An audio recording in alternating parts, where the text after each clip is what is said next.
రాహుల్ గాంధీ చేస్తున్న దానికి చెప్తున్న దానికి పొంతనుంటలేదు. ఆయన చెప్తుంది ఒకటి, చేస్తుంది ఒకటి. ఏం చెప్పిండు, ఏం చేస్తుండు అన్నింటి గురించి మాట్లాడదాం. దానికంటే ముందు ఈ వీడియో చూస్తున్న ప్రతి ఒక్కరు కూడా ఛానల్ని సబ్స్క్రైబ్ చేసుకోరి. చాలామంది ఛానల్ని చూస్తున్నారు కానీ సబ్స్క్రైబ్ చేసుకుంటలేరు. ఛానల్ని సబ్స్క్రైబ్ చేసుకోరి. రాహుల్ గాంధీ కాంగ్రెస్ పార్టీలో ఇప్పుడు అగ్రనాయకుడు. ఆయన ఏది చెప్తే అదే కాంగ్రెస్ పార్టీలో ఉన్నటువంటి నాయకులందరూ కూడా వినాల్సినటువంటి పరిస్థితి. అట్లాంటి కాంగ్రెస్ పార్టీ 3 రాష్ట్రాలలో ఇప్పుడు అధికారంలో ఉంది. తెలంగాణ, కర్ణాటక, ఇంకొక రాష్ట్రంలో 3 రాష్ట్రాలలో అధికారంలో ఉంది. అయితే రాహుల్ గాంధీ చెప్తుంది ఏంది, చేస్తుంది ఏంది అంటే ఆయన ప్రతిసారి ఒక మాట చెప్తూ ఉంటాడు రాజ్యాంగం గురించి చాలా పార్లమెంట్లో కావచ్చు, లేకపోతే బయట కావచ్చు, భారత్ జోడో యాత్ర చేసినప్పుడు కావచ్చు, వాళ్ళ ఎంపీలు ప్రమాణ స్వీకారాలు చేస్తున్నప్పుడు కావచ్చు, ప్రతిసారి రాజ్యాంగం గురించి చాలా మాట్లాడుతూ ఉంటారు రాహుల్ గాంధీ గారు. కానీ వాళ్ళు అధికారంలో ఉన్నటువంటి రాష్ట్రాలలో రాజ్యాంగ ఉల్లంఘన జరుగుతున్నప్పుడు, పార్టీ ఫిరాయింపులు జరుగుతున్నప్పుడు ఆయన ఏం చేస్తున్నాడు? ఇట్లాంటి ప్రశ్న ఇవాళ తెలంగాణ సమాజం నుంచి ఎదురవుతుంది. చాలా సందర్భాలలో ఆయన చెప్తున్న మాటలకు చేస్తున్న దానికి పొంతన లేదు అనడానికి తెలంగాణలో జరుగుతున్నటువంటి చాలా వాటిని ఎగ్జాంపుల్స్గా తెలంగాణలో ఉన్నటువంటి మేధావులు చెప్తున్నారు. చాలా సందర్భాలలో ఆయన రాజ్యాంగం గురించి పెద్ద పెద్ద స్పీచ్లు ఇస్తారు. కానీ ఇవాళ నిన్న కడియం శ్రీహరి, దానం నాగేందర్ అనర్హత విషయంలో స్పీకర్ ఇచ్చినటువంటి క్లీన్ చీట్ తర్వాత రాహుల్ గాంధీ రాజ్యాంగం గురించి ఎంత తక్కువ మాట్లాడితే అంత మంచిది అంటున్నారు.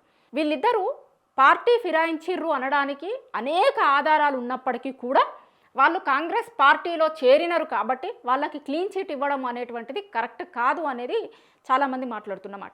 ఇద్దరు కాంగ్రెస్ పార్టీ, దీంట్లో దానం నాగేందర్ కాంగ్రెస్ పార్టీ గుర్తు మీద పోటీ చేసి ఓడిపోయి మళ్ళీ ఇప్పుడు ఆయన బీఆర్ఎస్ ఎమ్మెల్యే అంటున్నాడు. స్పీకర్ ఆయనకి క్లీన్ చీట్ ఇచ్చారు.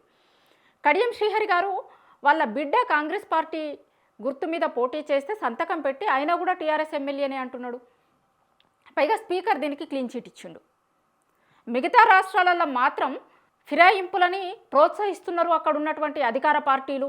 ఫిరాయింపులు అనేటువంటిది నేరం అని మాట్లాడుతున్న రాహుల్ గాంధీ తెలంగాణలో మాత్రం ఫిరాయింపుల గురించి ఒక్క మాట మాట్లాడకపోవడం ఆయన చేస్తున్న దానికి చెప్తున్న దానికి పొంతన లేదనడానికి ఇంతకంటే నిదర్శనం ఏముంటుంది అని అంటున్నారు.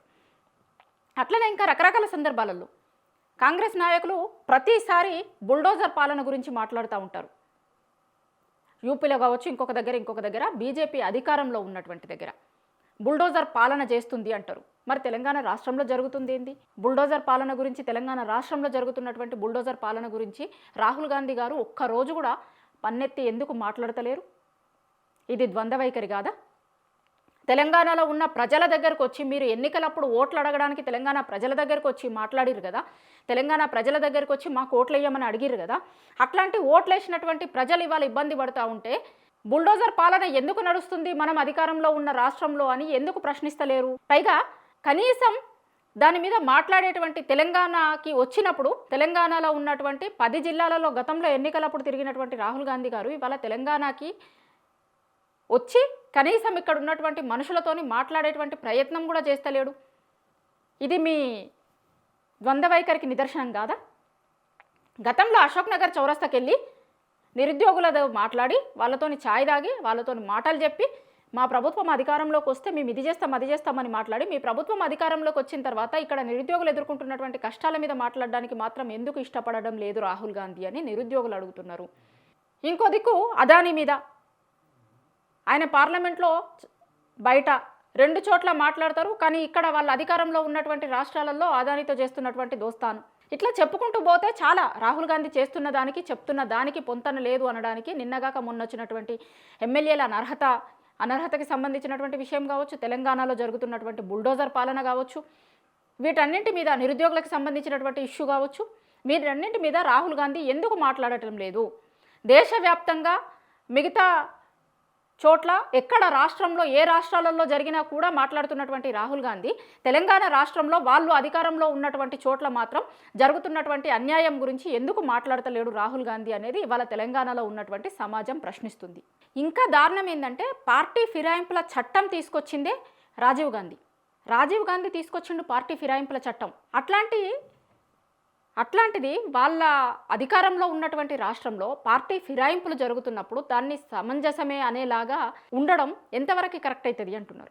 ఇప్పుడు కాంగ్రెస్ పార్టీలో ఉన్నటువంటి ఇప్పుడు కాంగ్రెస్లో ఉన్నటువంటి చాలామంది మా హైకమాండ్ అగ్రనాయకులు మాట్లాడతారు కదా, సోనియా గాంధీ, రాహుల్ గాంధీ, రాజీవ్ గాంధీ గురించి. అట్లాంటి రాజీవ్ గాంధీ తీసుకొచ్చిన చట్టం ఇది, పార్టీ ఫిరాయింపుల చట్టం అనేది. రాజీవ్ గాంధీ తీసుకొచ్చినటువంటి చట్టం తెలంగాణలో కాంగ్రెస్ పార్టీ అధికారంలో ఉన్నటువంటి రాష్ట్రంలో తుంగలో దొక్కబడుతుంది. అంటే వాళ్ళు తీసుకొచ్చినటువంటి చట్టాలనే వాళ్ళు ఉల్లంఘిస్తున్నారు. వాళ్ళ నాన్న తీసుకొచ్చినటువంటి చట్టాన్ని వాళ్ళు అధికారంలో ఉన్నటువంటి రాష్ట్రంలో వాళ్ళ సీఎం ఉల్లంఘిస్తే రాహుల్ గాంధీ నోరెందుకు తెరుస్తలేడు? వేరే రాష్ట్రంకి సంబంధించినటువంటి వాటిలలో మాట్లాడుతున్నటువంటి రాహుల్ గాంధీ వాళ్ళ అధికారంలో ఉన్నటువంటి రాష్ట్రంలో రాజీవ్ గాంధీ తీసుకొచ్చినటువంటి పార్టీ ఫిరాయింపుల చట్టం ఉన్నటువంటి దాంట్లో చాలామంది ఎమ్మెల్యేలు పార్టీ ఫిరాయించి వాళ్ళ పార్టీలోకి వస్తే అది వాళ్ళ కరెక్టే అన్నలాగా ఎమ్మెల్యేలకి క్లీన్ చిట్ ఇవ్వడం అనేటువంటిది, ఇంకా రాహుల్ గాంధీకి వేరే రాష్ట్రాలలో జరుగుతున్నటువంటి ఫిరాయింపుల గురించి కావచ్చు, ఎమ్మెల్యేల పార్టీలు మారడం గురించి కావచ్చు మాట్లాడేటువంటి అర్హత ఎక్కడిది? నైతిక అర్హతను కోల్పోయిండు రాహుల్ గాంధీ. తెలంగాణలో ఎమ్మెల్యేల ఫిరాయింపులను ప్రోత్సహించిన రోజే బీఆర్ఎస్ పార్టీ నుంచి కాంగ్రెస్ పార్టీలకు చేరినటువంటి 10 మంది ఎమ్మెల్యేలు పార్టీలో చేరి ఇప్పుడు బీఆర్ఎస్ ఎమ్మెల్యేలే వాళ్ళు అని క్లీన్ చిట్ తెచ్చుకోవడాన్ని చూస్తేనే అసలు రాహుల్ గాంధీ అనేటువంటి వ్యక్తి పార్టీ ఫిరాయింపుల మీద, ఎమ్మెల్యేల మీద మాట్లాడేటువంటి నైతిక హక్కును కోల్పోయిండు రాహుల్ గాంధీ అనేది తెలంగాణలో ఉన్నటువంటి మేధావులు అంటున్నారు.